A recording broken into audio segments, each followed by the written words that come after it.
Ta ta ta tam. 100 yılın icadı.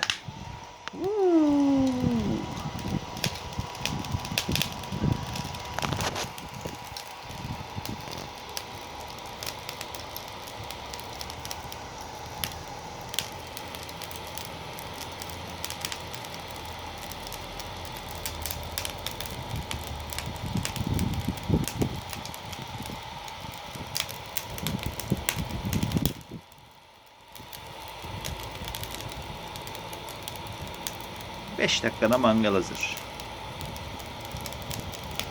İşte bu kadar basit. Sadece eski bir fön makinesi. Hatta saç kurutma makinesi. Fön makinesi bile değil.